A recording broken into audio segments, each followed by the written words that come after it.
This is For Clients Only, a podcast from Harvest Advisors. I'm David Rookie. And I'm Sean Cook. Sean, how are we today? We're in the middle of March Madness. We are in the middle. Well, at time of this is the end of March, but we are in the middle of March Madness. And I don't know about you, but we probably saw one of the best games in a long time. UConn Huskies, Duke Blue Devils. Yesterday, 3-pointer to win the game. Unreal game.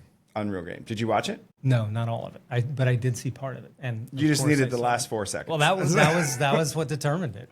But yeah, unbelievable finish. Yeah, no, and I love that time of year. I love all these schools from all over the place. Every one of those teams has a chance. I mean, they really do. And it just goes to the whole, on any given day, it could be your day. And it was UConn's day yesterday, so I was very excited. I happen to be a UConn Huskies fan. My cousin went to school up there. Hand-me-downs of UConn Husky T-shirts. So you're happier than a lot of other people. I was, last podcast, we did talk about the war in Iran. And it's been about a month now since this conflict started. And we just kind of wanted to share some more thoughts. Yeah. So the real headline is that we still don't know where this is going to go. And the markets don't know. And they're trying to figure it out. So the markets have been very jittery, but as we've talked about, every few days, it seems, different trial balloons, true or not, are floated up there about we have a resolution, there are talks, there aren't talks, and in the meantime, things continue to be rolling ahead there. And so the market as measured by the S&P 500 stock market is down single-digit %, not enormously, and bond markets also have come down a bit, but the markets are really trying to figure this out. And the question that it really begs, I think, a lot of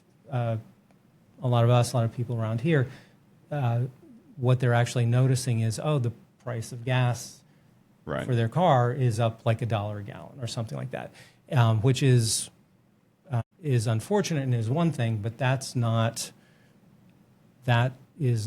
capture the magnitude. Yeah, and that's not the only thing. Yeah, the real issue here is that if the conflict continues for very much longer, then the disruption from it could be an energy shock as big as those in the 70s or akin to what COVID or something like that. The difference is coming into this, we had a global economy that was working, and with the closing of the Straits of Hormuz, all of a sudden we have effectively about a 10 to 15% cutoff in supply for energy, plus a lot of other raw materials that are all inputs to the global economies. If you have normal demand and then all of a sudden there's, say, 10% less stuff, then the long-term implication of that is prices go up, there are shortages, supply chains break, all kinds of things like that.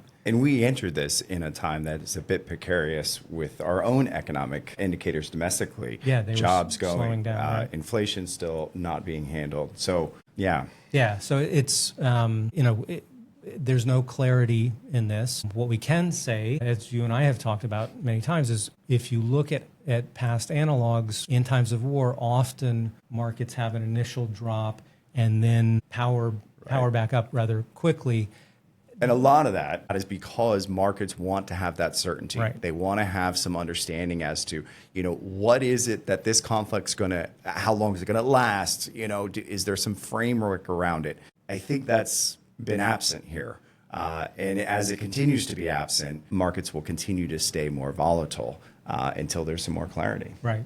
And there are lots of interesting implications about this that we might talk about in future podcasts. But some of the biggest issues really are that Far Eastern economies and Europe are more exposed to energy shocks than we are, and some other places are. But also, importantly, a lot of the fertilizer that powers growing food for the world, that comes through there. And so this has longer term impacts and some of the infrastructure that's being destroyed. If we had peace tomorrow and some sort of resolution was worked out and ships had safe passage. In some cases, it would still take years to get facilities back online. It's not as simple as you shut off production of something and then you turn a key and a day later it's back on.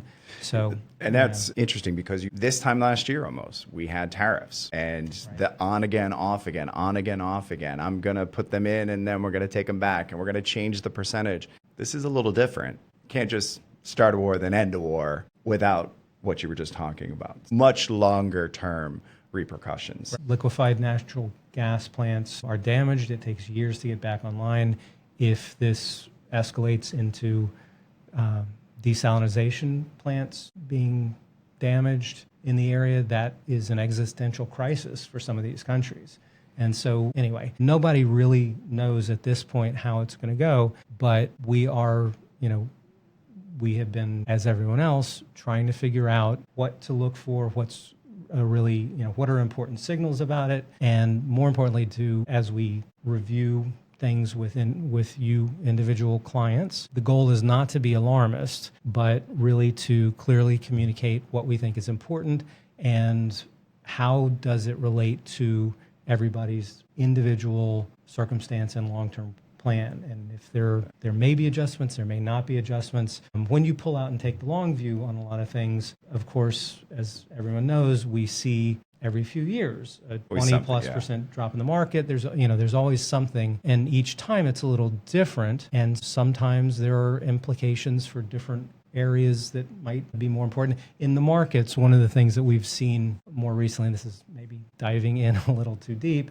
but with the initial month of this, one of the things that people usually think of is, okay, in times of crisis, like gold holds its value. Everyone rushes to safety or something like that, which is a true impulse. However, what we've seen so far has been that in a real crisis, you sell what you can. And so a lot of money in the Middle East and in some other areas, we actually saw them selling, like some countries selling gold reserves to raise money because they know the price of cooking fuel for their people is going to be higher for a year and that sort of thing. And so that, may not continue to weigh on that area, the gold area of the market, but there are interesting permutations to be aware of as this unfolds. And so above all, we, like I think most of the world, are hopeful that there is a swift resolution of this conflict that minimizes the human cost and the economic cost. And we, as everyone else is, are looking to see actual progress towards where this goes next. I wish we had more concrete things to talk about, but we did want to check in and let you know kind of what's on our mind and what we're seeing. And of course, we're always happy to talk to people individually. And I think the big takeaway here is, and you said it just a minute ago, was, there's going to be day-to-day ups and downs, and some big ups and some big downs, likely, as volatility continues to seep in. But taking that long view, taking a step back, making sure that we always have your goals and your circumstances individually top of mind, that's going to be our approach, keeping things much more long-term. Right. We're going to end the podcast, but hopefully you've been subscribing so you'll know the next time we have another one come out. Until then, have a great day. Take care.